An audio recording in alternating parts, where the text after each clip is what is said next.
नमस्कार दोस्तों, welcome to Drishyam classes part of Udaan academy. दोस्तों, हम मध्य प्रदेश का सामान्य ज्ञान पढ़ रहे थे।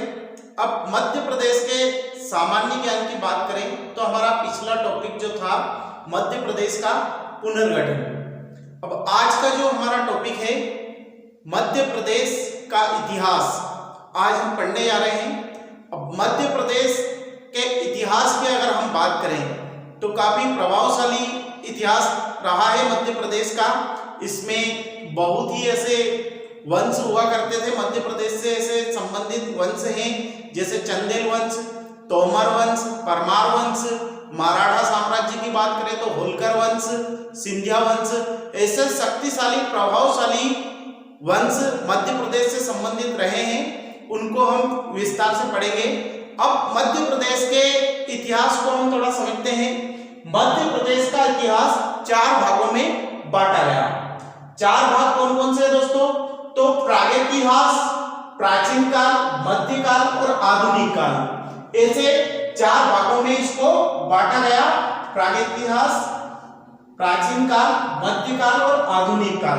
अब प्रागैतिहास की बात करें तो प्रागैतिहास को ही पाषाण काल कहा जाता है। अब प्रागैतिहास में दो अलग अलग भागों में इसको बांटा गया था, पाषाण काल और ताम्र पाषाण काल। अब ताम्र पाषाण काल और पाषाण काल जो है इसकी भी बात करें तो ये समय कब से कब तक का रहा? तो पाषाण काल 40 लाख ईस्वी पूर्व से लेकर तो 4000 ईस्वी पूर्व तक ये पाषाण काल रहा। और अगर ताम्र पाषाण काल की बात करें तो ताम्र पाषाण काल 2000 ईस्वी से 900 ईस्वी पूर्व तक रहा। अब पाषाण काल की अगर हम बात करें तो पाषाण काल को भी अलग अलग तीन भागों में बांटा गया है, जैसे पूर्व पाषाण काल, मध्य पाषाण काल और नव पाषाण काल युग। ऐसे तीन अलग अलग भागों में इसको बांटा गया है। अब पाषाण काल की हम बात करें तो पाषाण काल और ताम्र पाषाण काल में अंतर क्या है? पाषाण काल वो काल था जिसमें पत्थरों के औजारों और उपकरणों का उपयोग किया जाता था। और ताम्र पाषाण काल में क्या? ताम्र पाषाण काल में पत्थरों के औजारों उपकरणों के साथ तांबे की धातु के उपकरण भी इसमें उपयोग किए जाने लगे मानव के द्वारा। तो ताम्र पाषाण काल और पाषाण काल में यह अंतर स्पष्ट दिखाई देता है। उसके साक्ष्य भी उस समय के मध्य प्रदेश में कई देखे गए। अब प्रागैतिहासिक की बात करें तो प्रागैतिहास में पत्थरों के औजारों उपकरणों का प्रयोग मानव के द्वारा किया जाता था। और मानव की जो उस समय पर जो जीवनी थी वो जंगलों में हुआ करती थी। बहुत ही खानाबदोश जिंदगी मानव के द्वारा जी जाती थी। जो अपना पालन पोषण करने के लिए वो जानवरों का शिकार क्या करते थे? जंगली जानवरों का शिकार उस समय पर पत्थरों के और तांबे के औजार बनाकर उसके द्वारा वो शिकार किया करते थे। अब इसमें अगर हम बात करें तो ताम्र पाषाण काल के अंतर्गत, ताम्र पाषाण काल के अंतर्गत पत्थरों के औजारों के साथ साथ धातु, जो तांबा धातु है उसका भी उपयोग किया जाता था। अब इसके अलग अलग जो पाषाण काल और ताम्र पाषाण काल के जो साक्ष्य मिले हैं तो मध्य प्रदेश से बहुत ही पर्याप्त मात्रा में इसके साक्ष्य मिले हैं। जैसे कि अगर हम बात करें तो पत्थरों के औजारों में रचक, घन, कुल्हाड़ी, ऐसे कई ऐसे औजार मध्य प्रदेश में इसके साक्ष्य आज भी खुदाई के दौरान मिलते हैं। और पाषाण काल में अगर हम बात करें तो नव पाषाण काल, जो नव पाषाण काल था उसमें मानव की जो जीवनी में थोड़ा सा सुधार आया और उस समय पर वो कृषि करने लगे, खेती बाड़ी करने लगे और पशुपालन का भी वो रुचि लेने लगे पशुपालन में। उसके अलावा घर बनाने लगे, घरों में रहने लगे और अग्नि का विशेष रूप से वो उपयोग करने लगे। जैसे शिकार करते थे खाने के लिए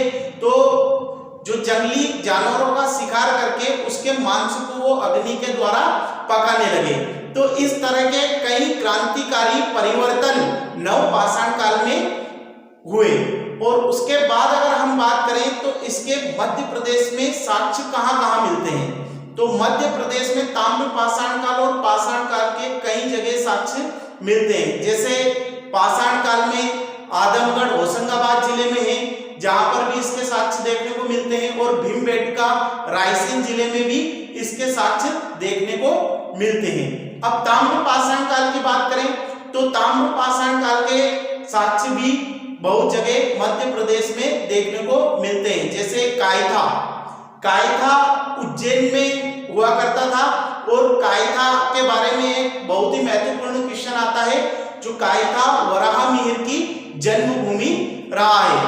और एरन, नावदा टोली, औरा, डांगवाला, नागदा, ये सभी इसमें ताम्र पाषाण काल के साक्ष्य मिलते हैं। इसके अलावा भी कई जगह है, जैसे खेड़ी नाम होशंगाबाद जिले में है, और इसके अलावा एक आजाद नगर मूसाखेड़ी एक जगह है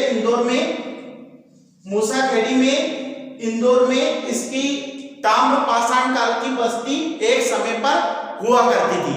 तो ये सभी साक्ष्य जो है मध्य प्रदेश से देखने को मिलते हैं। अब आगे हम इसको और विस्तार से पढ़ते हैं। मध्य प्रदेश के पुरातात्विक स्थलों की अगर हम बात करें तो मध्य प्रदेश के मंदसौर से हिंगलाजगढ़, आवरा और इंद्रगढ़ से भी प्रागैतिहासिक साक्ष्य प्राप्त हुए हैं। अब अगर आवरा की बात करें तो आवरा से डॉक्टर एच.वी. त्रिवेदी के निर्देशन में ताम्र पाषाणिक सामग्री तथा रोमन सभ्यता के संपर्क में आने वाली वस्तुओं के साक्ष्य प्राप्त हुए हैं। ये प्राप्त हुए मंदसौर के आवरा से। और अगर हम बात करें ग्वालियर की, तो ग्वालियर से पवेया और ग्यासपुर से प्रागैतिहासिक साक्ष्य प्राप्त हुए हैं, इन दोनों जगह से। और अगर हम बात करें सतना, तो सतना के बरहुत से 1873 में अलेक्जेंडर कलिंगम द्वारा बौद्ध स्तूप की खोज की गई थी। ये किस जगह से, तो बरहुत जगह से, सतना के बरहुत से की गई थी। अब अगर बात करें तो सागर के एरन से कृष्णदत्त वाजपेयी जी के निर्देशन में ताम्र पाषाणिक सामग्री तथा सती प्रथा दोस्तों एक कुप्रथा थी।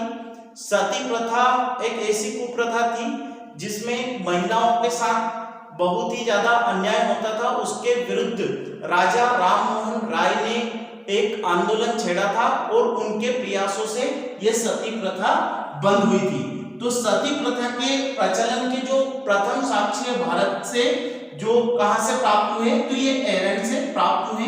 ये एग्जाम में क्वेश्चन अधिकतर आता है।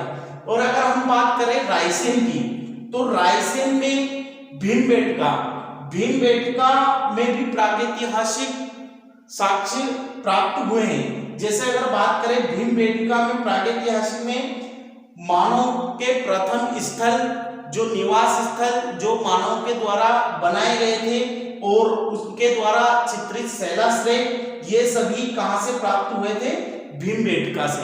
अब भीमबेटका की अगर हम बात करें तो भीमबेटका भोपाल से 40 किलोमीटर दूर है। भीमबेटका विंध्य पर्वतों पर स्थित है, भोपाल से 40 किलोमीटर दूर, और ये रायसेन जिले में है। और यहाँ पर विंध्य पर्वतों पर 500 गुफाओं के लगभग गुफाएं बनी हुई है पत्थरों की।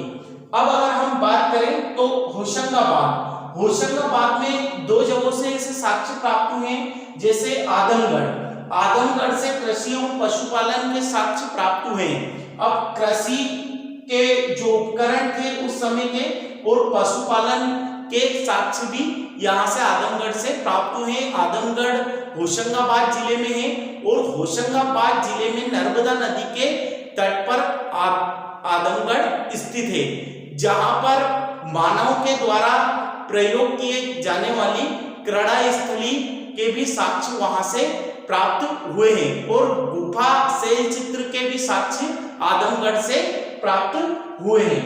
अब अगर हम बात करें सीहोर की, तो सीहोर में हथनोरा, सीहोर के हथनोरा से एक नर्मदा मानव और विलुप्त हाथी स्टेगाडोन के जीवाश्म के साक्ष्य वहां से प्राप्त हुए हैं।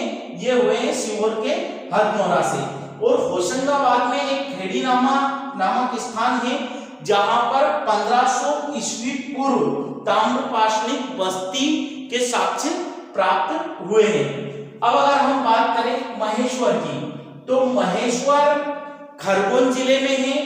महेश्वर जो खरगोन जिले में पश्चिमी निमाड़ में जो स्थित है, वहां पर एक नावदा टोली एक नामक स्थान है। नावदा टोली या नवदा टोली दोनों आता है। जो नवदा टोली में A.D. साकिया जी के निर्देशन में ताम्रपाषाणिक साक्ष्य प्राप्त हुए। ताम्रपाषाणिक साक्ष्य यहाँ से प्राप्त हुए। ये ताम्रपाषाण काल के समय के साक्ष्य है। अब अगर हम बात करें उज्जैन की, तो उज्जैन में ऐसे 3 स्थान हैं जहां से इस तरह के साक्ष्य प्राप्त हुए हैं। तो उज्जैन में एक नागदा से, उज्जैन जिले के नागदा से चंबल नदी के तट पर ताम्रपाषाण बस्ती से वहां के अस्त्र के रूप में साक्ष्य प्राप्त हुए। और अगर हम बात करें तो एक डाकवाला से भी ये साक्ष्य प्राप्त हुए। और उज्जैन के कायथा में भी ताम्रपाषाणिक बस्ती के साक्ष्य प्राप्त हुए। अब ये कायथा जो है, उज्जैन जिले में कायथा वराहमिहिर जी की जन्म स्थली है। अब अगर वराहमिहिर जी की बात करें तो गणित भारत के बहुत ही प्रसिद्ध गणितज्ञ और खगोल शास्त्री थे। अब अगर हम बात करें तो मंदसौर का भी हमने देखा था। 3 स्थान ऐसे हैं जहां से ये साक्ष्य प्राप्त हुए हैं, हिंगलाजगढ़, आवरा और इंद्रगढ़। ऐसे अलग अलग स्थान हैं जहां से मध्य प्रदेश में ऐसे प्रागैतिहासिक और पुरातात्विक जगहों से ये साक्ष्य प्राप्त हुए। अब एक बार हम इनको सभी को दोबारा समझ लेते हैं। जैसे ग्वालियर के पवेया और ग्यासपुर, सतना के बरहूत, और अगर हम बात करें सागर के एरंड और रायसेन के भीमबेटका और होशंगाबाद का आदमगढ़ और खेड़ीनामा, ये 2 नामक स्थान हैं। आदमगढ़ और खेड़ीनामा। सीहोर से हाथीनोरा और महेश्वर से नवदा टोली और उज्जैन से कायथा, डांगवाला और नागदा। और एक इंदौर के मूसाखेड़ी नामक स्थान में एक जगह का नाम है जिसकी का आज के समय में वर्तमान में आजाद नगर एक बस्ती का नाम है, जिसमें ताम्रपाषाणिक साक्ष्य प्राप्त हुए। ताम्रपाषाणिक बस्ती यहाँ पर हुआ करती थी जिसके साक्ष्य प्राप्त हुए हैं। इन सभी प्रमुख जगहों से ताम्रपाषाणिक साक्ष्य प्राप्त हुए हैं और ये सभी मध्य प्रदेश की प्रागैतिहासिक धरोहर और स्थल है। आगे हम प्राचीन इतिहास को पढ़ेंगे और अगला वीडियो देखने के लिए डिस्क्रिप्शन में लिंक दी गई है, आप जाकर उस पर क्लिक कर वीडियो देख सकते हैं। अगर आपने हमारा YouTube चैनल सब्सक्राइब नहीं किया है तो सब्सक्राइब कीजिए और बेल आइकन को दबाना ना भूलें। आपको उससे अगले वीडियो के नोटिफिकेशन मिलते रहेंगे। और इसके अलावा आप ज़्यादा से ज़्यादा इन वीडियो को शेयर करें। आपको अगर और भी वीडियो देखने हैं तो हमारी प्लेलिस्ट में जाकर आप देख सकते हैं। जैसे अभी एडवांस मैथ्स भी शुरू हो चुका है, जल्द ही रीजनिंग की क्लासेस भी शुरू होगी। और अगर आपकी कोई समस्या है तो आप कमेंट बॉक्स में कमेंट करके भी हमें बता सकते हैं, तो जरूर हम उस पर काम करेंगे। धन्यवाद। जय हिंद, जय भारत, ऑल द बेस्ट।